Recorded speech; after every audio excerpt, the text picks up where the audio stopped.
Text on a pink and blue gradient background, by Pride UK's Bi-Fi Festival. Title, Mental Health on Lockdown, panel featuring Meg-John Barker, Chair, They, Them. Dr. Julia Shaw, She, Her. Anick Soni, He, Him. Kevin Morosky, He, Him. Tess Brooks, They, Them.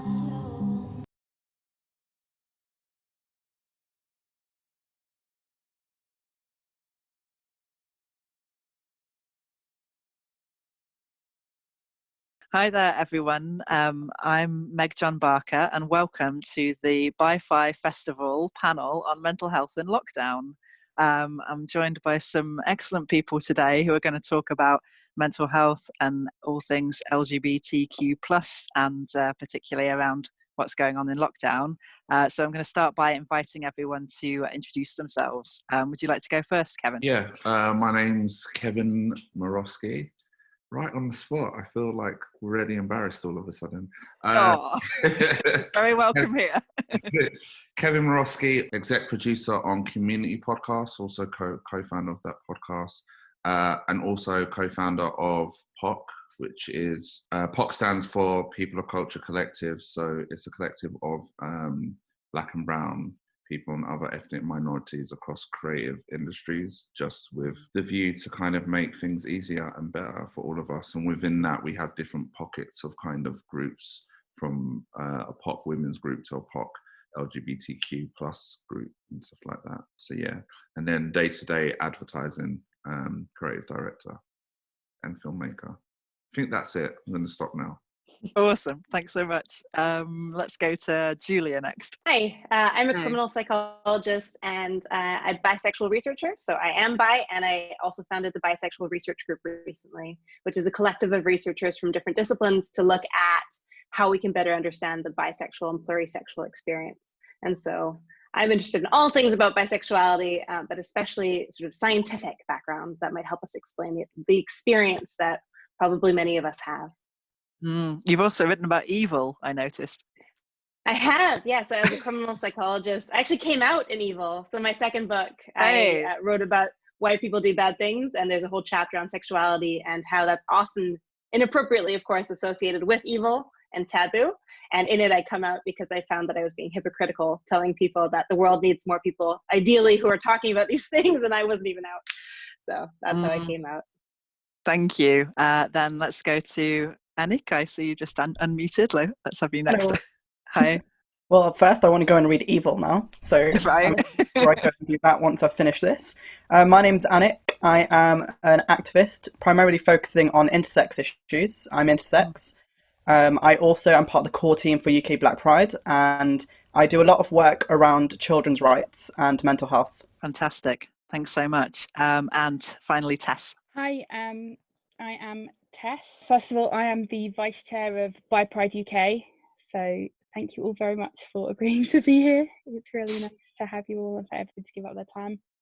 And secondly, I am a psychotherapist, and I work exclusively, my client group are gender, relationship and sexually diverse communities, and I also work for social care. Thanks. Such a wonderful spread of experience that people have to bring to bear on this topic. I should say really briefly who I am as well, although mostly I'm going to shut up because I'm the chair and listen to everybody else. But I write self-help type books and comics around mental health and gender, sexuality and relationships. And this is topics really dear to my heart because during lockdown, I've been doing a lot of work with my own mental health around post-traumatic stress and blogging about it a lot on my website, Rewriting the Rules, and also podcasting about it on my podcast, Meg, John and Justin. So yeah, if people are interested in that, feel free to go to those places. So what I want us to talk about, I've got three main questions, but also anything that the panelists want to bring up themselves, but definitely to talk about mental health in the context of LGBTQ plus people, to also talk about what other aspects of experience and identity intersect with those in relation to mental health, and then to talk about how is this relevant particularly during lockdown. So those are the themes we're going to touch on. So it'd be great to just hear from people to start with on their thoughts on why mental health is such an important topic to consider in relation to LGBTQ plus people. Shall we go in the other order? Shall we start with Tess? Is that okay? yeah, that's such a big thing. So to narrow it down to answer that question's really difficult. So I think to answer that, I'm going to have to kind of grab from my own experiences of going through the mental health system as a queer person. I have been through all that. I've had to deal with the mental health system and the stereotypes that have been kind of put on me. And a couple of years ago, for other reasons, I requested my notes, and it kind of came to light that I got given a fairly major mental health diagnosis based on some very shoddy stereotypes. And so I kind of reached out to the internet and was like, hey, this is my experience, how many others? And I got like bombarded of like, yes, me too, this is me. So there's all of these kind of normative values being placed on queer people, which then is resulting in pretty major diagnoses which have pretty intense stigmas attached to them. So that's, for me, why it's really important to talk about, to be like, this is going on. Thanks so much, and yeah, thanks for sharing from that experience. I think the research bears it out that again, most marginalised groups are overdiagnosed and often treated in really poor ways in relation to this. Do you want to pick up on that, Anik? Yeah, so I think for me, the reason why I think it's so important is because there's an overrepresentation generally of people who have all kinds of mental health issues within our different communities. And when you add the different layers to do with our sexuality or romantic relationships, as well as sex characteristics, gender identity, all of those things onto that, it's like you're going to fill yourself up and up and up with lots of different things to think about all the time. It's very stressful. So if we don't find time to talk about it or seek support, if we don't know about other people who are going through similar things like us, it can just add to the general low mood and things that people face. And generally, we know that there's a lot of bisexual people who don't even come out. So if there are all of those people out there suffering, or living more accurately, I always say this, I always get stuck on my words, but I always used to say that I suffer from mental health issues, but now I've chosen to start trying to say I live with mental health issues, because sometimes I can manage them. It's a very weird little semantic thing, but it's something I've been trying to do, and I always mess up because I always say suffering first. But I'm trying to get people to understand that it's just an extra layer that we don't need. It's something that is just always there, and the more we talk about it, the more we reach out to our own communities as well. We start to familiarize everyone with the experience of mental health, and we can stop talking about it in terms of good and bad and evil and things like that. We can start just saying, okay, these are healthy experiences and unhealthy experiences, and we can work towards making things better. I was wondering for you as well, are there particular connections between mental health struggles and intersex community? I'm thinking about the issues around non-consensual surgeries, which must be extremely traumatic, and often things being kept secret in families. Is that kind of thing? Yeah. So for me, there are a lot of different factors. I was surprised. People are often surprised when they find out I've not had psychological support growing up from any kind of professional. Even at 14, when I tried to take my own life, everyone kind of knew it was about my body. And at one point, I overheard a nurse say, well, if I had a body like that, I probably would have killed myself too. So all that kind of stuff is the thing that I, as an intersex person, have had to grow up with. My first surgery was at 4 months old. But then the worst thing for me is when I do the research, when I've started talking to people now, things are changing. And families need support as well. It's not just us. It's our families that need support. So there are no accurate statistics out there on how many people have variations of sex characteristics or count themselves as intersex. But I'd be surprised if probably like most of them didn't have mental health issues as well.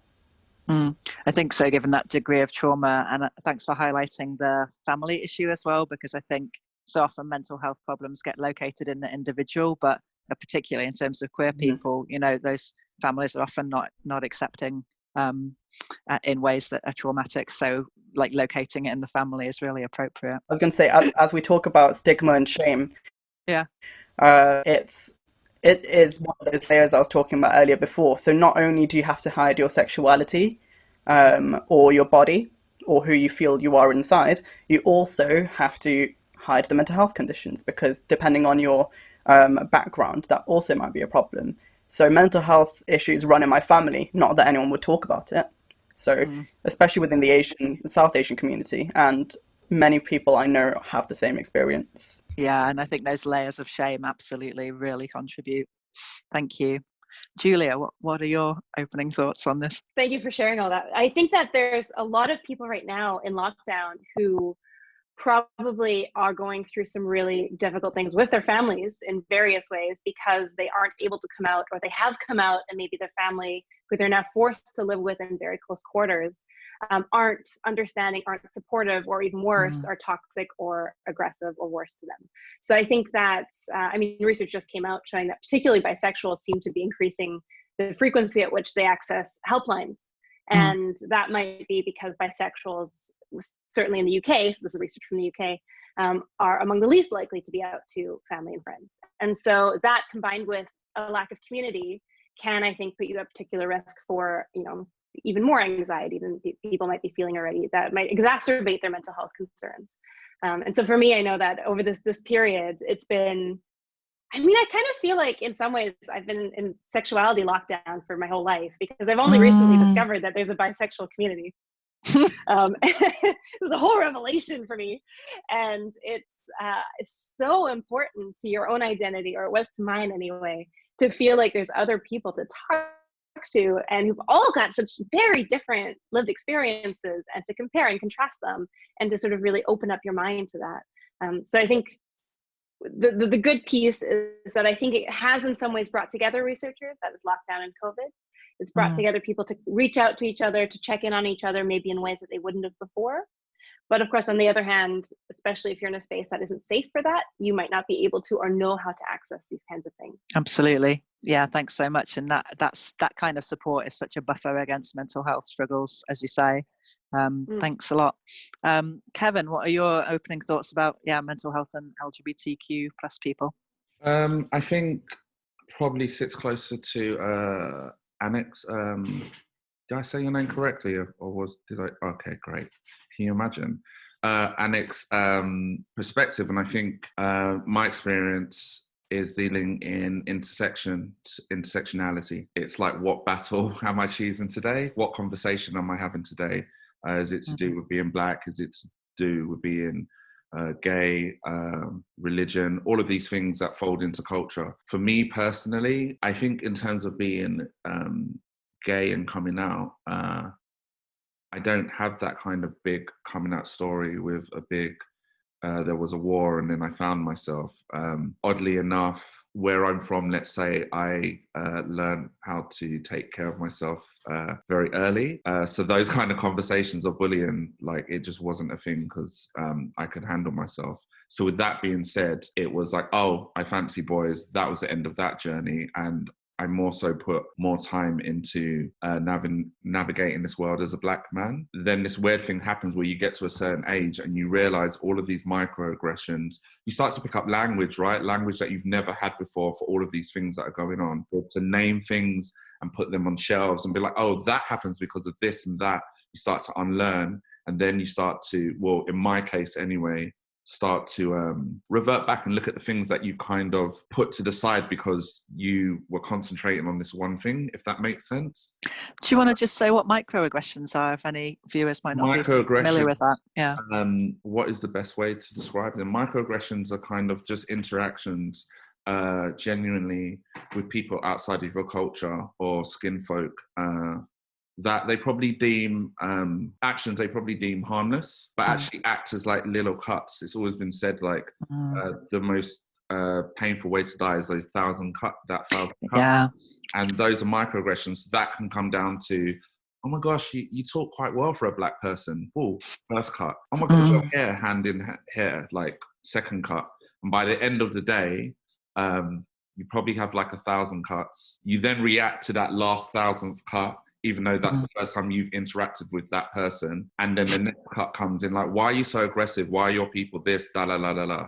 To answer your question, mental health is really important. And I think especially in the LGBTQ plus community, as well as other marginalized groups that are dealing with more than one layer, it's very important to kind of take a check of that. And I think everybody has to kind of find their own way of navigating that. I don't think there's one way. For me personally, monitoring my mental health now lies in what I've done with my hair or haven't done with my hair. And if I've actually paid attention to it in the past week or so, and it's like it needs greasing or a wash or any of those things. And I realized like I've been in my own bubble and not my physical health, and that all kind of leads down, and that's my personal roadmap. Thanks so much. And that it really takes us on nicely to the next question, which was, what other aspects of experience or identity intersect with being LGBTQ plus in their impact on our mental health? And you've really nicely highlighted there that it's so important to be aware of that intersection of race and sexuality, for example, and gender. So yeah, it'd be great to hear from the other panelists about, again, either your own personal experience of that intersection between different aspects of your experience and or more, research-based or therapy-based understandings of how these things intersect. Do you want to go next, Julia, on that one? Sure. I mean, for me personally, the intersection is between being a scientist, being a woman, especially a young woman, and being bi. And so part of the reason I didn't come up before is because I was worried that people wouldn't take me seriously, because I was already heavily sexualized as a young woman and a scientist. And I dared to speak publicly about things.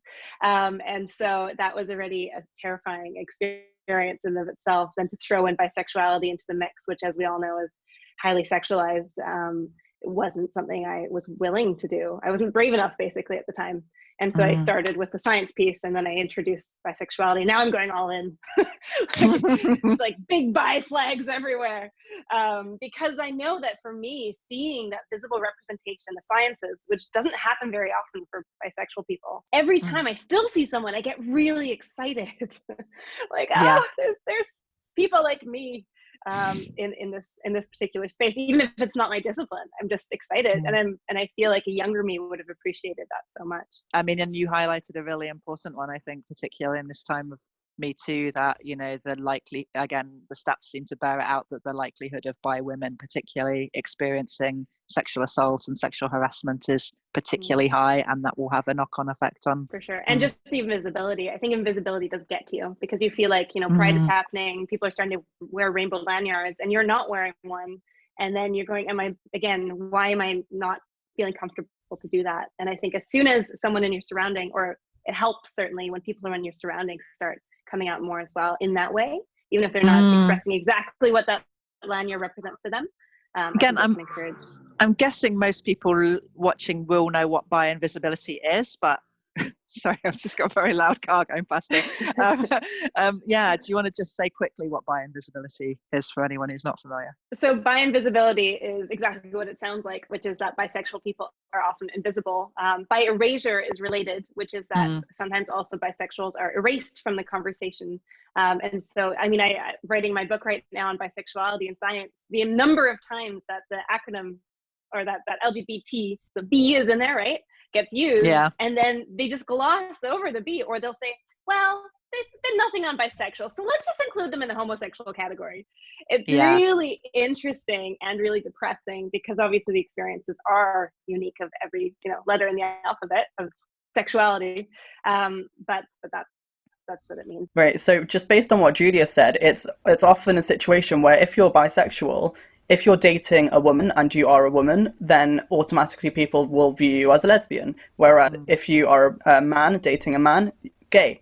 So when it comes to being erased or invisible, it's even when you go to events at Pride where you're meant to be part of this community, people are looking at you like, oh, wait, you're straight, why are you here? It makes me wonder why bisexual people are often included in the acronym when they're not meaningfully included in the conversation. things like bi pride are very important, because without bi pride, it's not meant to be a separate thing. People often say this to me about UK Black Pride. Why do you need your own pride? It's not about that. It's not about separating ourselves. It's about giving ourselves a platform, giving ourselves a space, so that the younger versions of ourselves and the older versions, who often are also forgotten, get to see our identities and, you know, just feel part of something for once. Because being bisexual is something that is, you know, people will have their own opinion on it.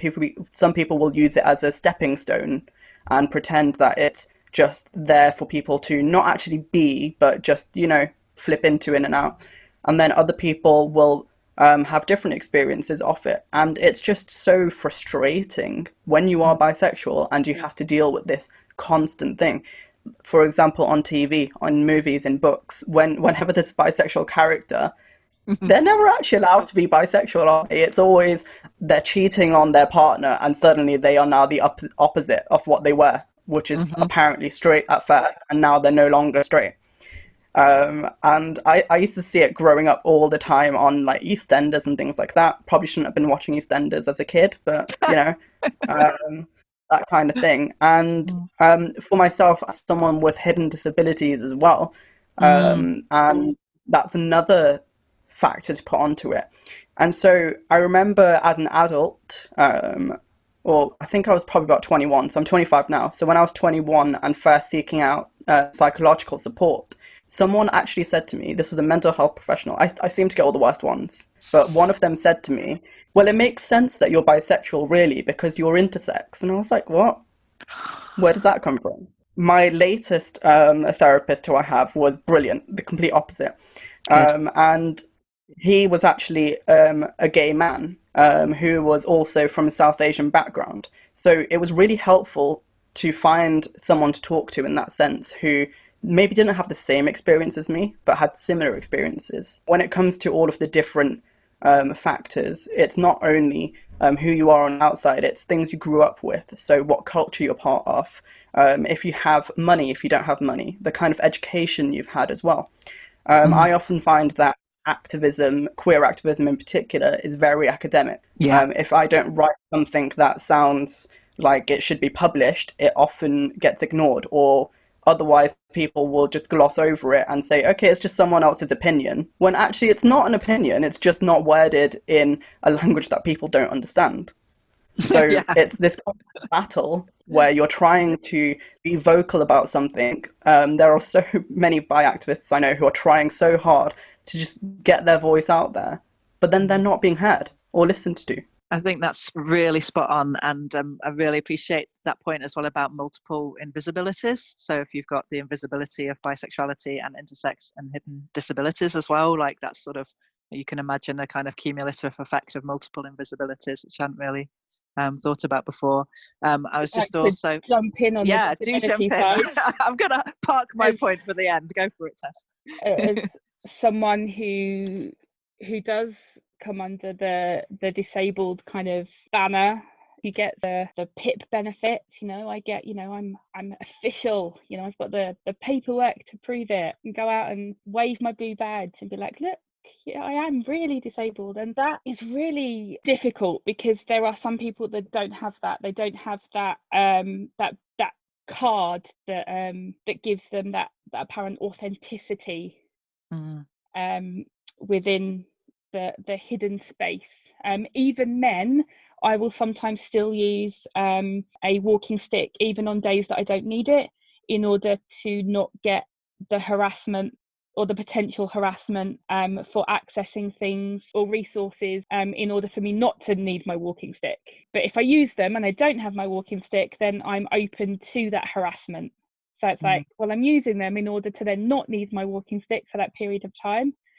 But I'm going to use it and have it just to be like, here is this visual representation of my ability to actually access this resource. So all of you people who would harass me anyway, look, I've got this thing that says, yes, I'm legit. Where I was on the tube just after, I think it was the day I got discharged from hospital, and I had a walking stick at that point, and someone behind me was really frustrated that I wasn't walking fast enough. I think they were behind someone who was behind me, and they shouted, "Can you hurry up?" obviously not seeing that I was the one causing the delay.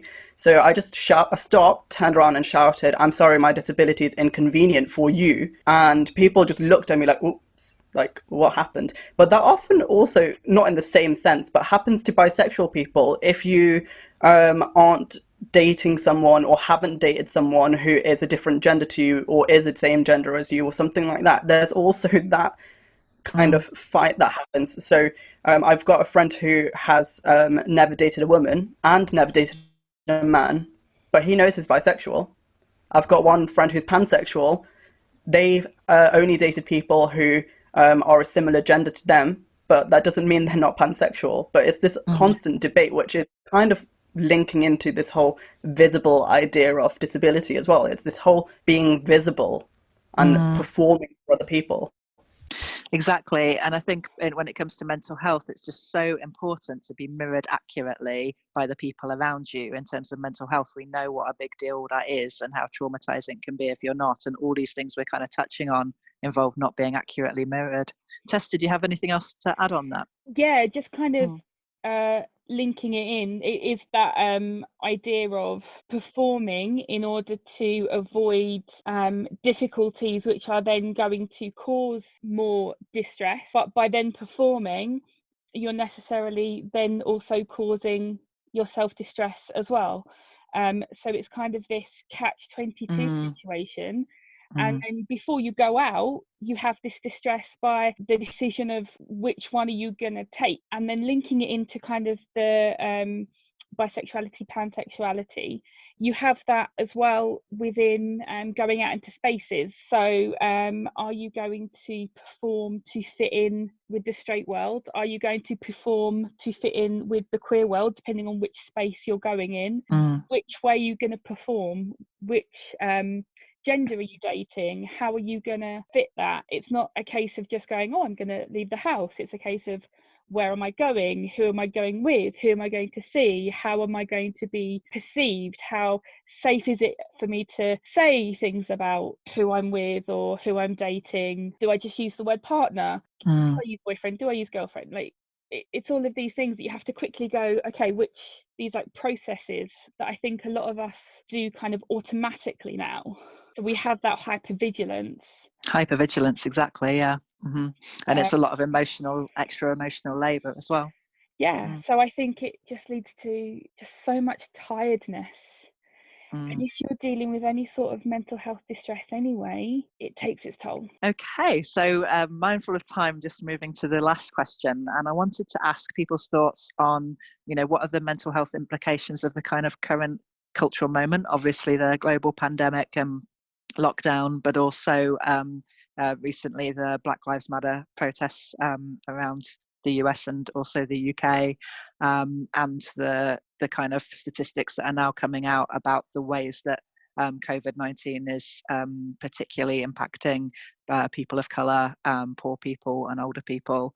Could we start with you, Kevin? Yeah, I think I want to talk about gaslighting, because I think what's happening at the moment and what you're seeing, or at least from my perspective and how I feel, for the most part, there's a lot of gaslighting within the world, right? For women and different marginalized groups. But just speaking from my perspective as a Black man, again, if we're talking about those microaggressions, and if you do call them out, and then after a while, you either start to believe those things, or, they do kind of get to you, and then you build up defenses, and you almost forget the original person that you are or were meant to be, because you're just spending all of this time drawing for your defenses and your weapons to protect you and all of these things. So at the moment, initially lockdown, I'm not going to lie, I am an introvert and I'm a Virgo. So I'm not going to lie. Yay, lockdown. Yeah. Yeah, I was like, great.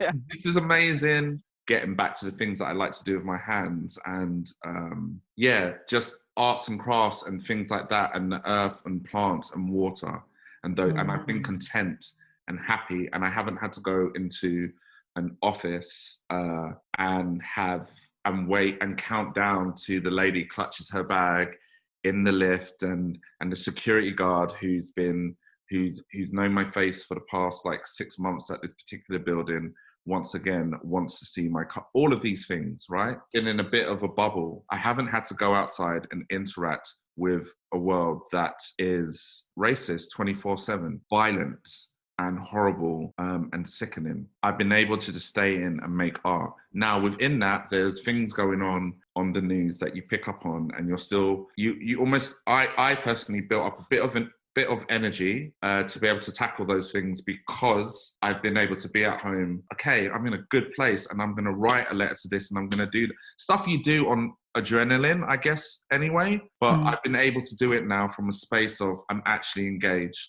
And then with Black Lives Matter and George's death and Belly's death over here, and then that stuff being overturned, just been like, oh, we're closing the case. And it's like, but what do you mean? The realization of like white people being like, oh my God, like racism is real. It's just a bit, half of you is just like, finally, but the other half is just like, you're infuriated because it's like, you really start to take on board the amount of gaslighting that has gone on for your whole life. So it's, as I said, today's been heavy because there are moments of like, oh my God, you guys are really talking about this and you're really trying to learn, and I hope this is going somewhere. But at the other end of the spectrum for it, I guess there's a space of just like, we should have been listening in the first place. Like, did you not see my tears? Did you not see my pain? Look at all the stories, look at all the examples of what's been going on. To pass on, because I know about time, I think there are a lot of confused Black people and Black and brown people also, just confused and exhausted and tired. I was talking about this earlier, and I think initially when, you know, you saw through all the timelines of like, I'd imagine all of your Black friends just, I'm tired. And there were some comments around that, and I was like, do you think we all have like a 0800 number where we call up and we decide on the messaging of what we're going to say? Or do you think actually we're all saying these things because individually this is where we're at and this is where we feel, this is how we feel? There is a release, but there's also like, it's scary to release as well, because you're like, yeah, but are we really going to go all the way with this? Or it's like, oh, can I let you in? Are you going to break my heart? Like, yeah. So, yeah. We know the impact that gaslighting has in families, and the amount of trauma that leaves people with. So this sense of like, I think Kevin's sense of this like cultural gaslighting, it's the same, you know, it has just as big an impact, perhaps a much greater impact as well. 100%. And if you double that back to then your original question, like how many levels can you be gaslighted on at one time? And what does that do to you? Yeah, so I guess this is one of the issues of wearing so many hats right now. Also working with UK Black Pride, I've encountered so many people not knowing British history around Black Lives Matter.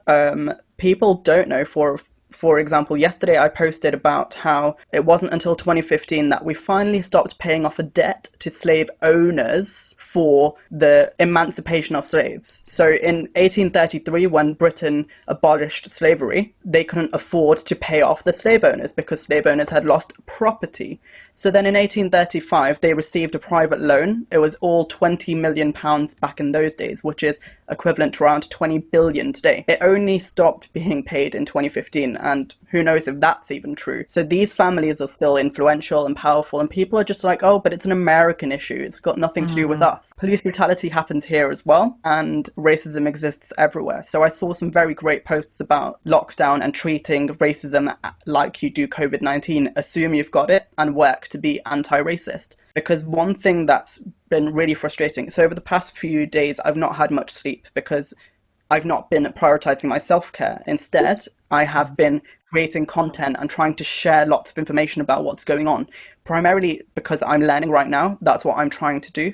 That's my way of coping. I'm trying to find out what's happening in the world. But also, I want to disseminate that information around to other people. But then the problem with that is it then adds to things that I'm constantly getting random messages from strangers debating with me about whether racism exists. Going back to mental health, which is the main thing, try and look after yourself. I'm not doing that right now, even though I should be, and it's really taking a toll. I've been on my own now in a tiny box room for the past 2 months or longer. I finally found a great way to cope, and that is there's so many apps out there for mental health. What I'd want to say to people is, take time for yourself. It is a lot going on in the world right now, but stop doing what I'm doing, which is being glued on your phone, constantly reading all the bad news, all of this stuff happening, and not taking time to just be offline for a bit. And if you are offline, continue doing some work and looking after yourself and not doing anything at all. I'm not saying just go offline and ignore all the issues that are happening in the world. I'm saying substitute some of that time for something else. I've started reading a book called Lost Connections, which is how to find hope when you're depressed. That's really teaching me a lot about the history and the science behind pharmaceuticals. And I've been taking antidepressants for years now, and going to therapy and trying to do everything I can. But I guess what they don't teach you and what they don't really talk about is mental health is for life. It's not just, okay, you have this problem and it's going to last 6 months, you're going to have some medication or therapy and it'll be fine. It's something that's going to keep going. And if you are bisexual and you have to hide that, and if you are a member of the queer community, if you have any other problem as well, there's only a matter of time that all of this stuff is going to be trapped in your little funnel, and it's just going to be too tiring. I think that's such good advice, the combination of balancing self-care and education, and again, maybe education about mental health, but also education about these wider issues that are coming up, and having that balance so that you're able to. I'm really mindful of time, that I don't want to keep anyone here longer than they're able to. So I wondered if Tess and Julia, you would want to finish with, again, any fairly brief thoughts about how people can look after themselves. The thing for me that I think people kind of, the misnomer is about going to therapy is only for people that are kind of on breakdown, and that's just not true. I think therapy is really good for anyone and everyone. I mean, I think as a therapist, you might accuse me of being a bit biased. I'm a therapist in therapy. It's good for me. And I think people don't realise that a lot of therapists sliding scales of fees. There's this belief that therapy is like really super expensive. I mean, I appreciate that for some people, even the lower scale is still out of reach. So I'm going to kind of put that there, and I appreciate that. For others on low incomes, there are therapists, and we do like concessionary slots. I also want to, just before we finish, kind of give space to the Black African and Asian Therapy Network. They're a directory of therapists specifically there, and you can see that their website is baatn.org.uk, and I know there's a fund, I don't know the website offhand, but there is a fund specifically being set up to get Black people access to therapy. So I don't know if we'll be able to try and put that in a link for the... Find therapists that are similar to you or have some kind of experience that you may share. I just want to quickly plug that there's a charity I volunteer for called The Mix, and they provide free essential support to under 25s on any issue at all. And compared to NHS waiting times, which can be up to 6 months for a free session, we have a waiting time of up to 2 weeks at times. So Fab. It's called themix.org.uk. I think it will hopefully try and get some notes set up with a few of these links in, because I was also thinking about some of the LGBT organisations that provide free and low-cost therapy. That would be good to flag up for anyone who isn't able to afford private therapy. Julia, any final thoughts from you? No pressure. I mean, I think that everybody has a therapy or lack of therapy that'll suit them. So for me, for example, therapy is not the right place for me, and I absolutely hate it. And I think that is perfectly acceptable as well. So I think not feeling like you need to go to therapy either, but if that's a good fit for you, then great. So for me, instead, I struggle with anxiety and depression. The way that I deal with that is focusing on, whilst trying to stay in touch with the news, there is research that shows that if you're constantly engaging with the news, no matter what day, like there's always something horrible happening in the world. And it does impact your mood, and it does contribute to anxiety and depression. And so limiting your use of social media. My partner has parental controls on my phone for me. That's one way that I keep my anxiety in check, is that I need to ask for additional access. And that means that I can't get into these loops on social media that just get me deeper and deeper and deeper and sadder into things that I have limited control over. The other thing is I really like focusing on art and astrophysics, actually. So taking your mind almost off planet I'm a big fan of science fiction. I'm a big fan of sort of thinking sort of about the future, what we could be, and sort of really trying to keep your mind also on the really big picture rather than on things that you know are going to distress you.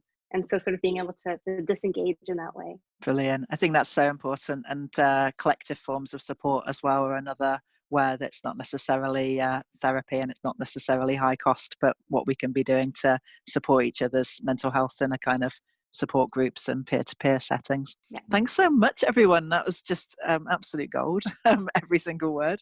And I hope that people have enjoyed it. I'm meant to say, if you enjoyed this and want to support the other work that By Pride UK are doing to support LGBTQ plus communities, have a look at their merchandise shop and donation page for ways that you can help. That's byprideuk.org.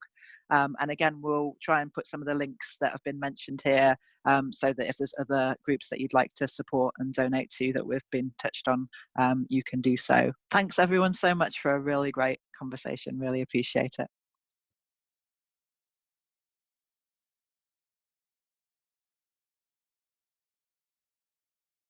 Text on a pink and blue gradient background, by Pride UK's By Fi Festival.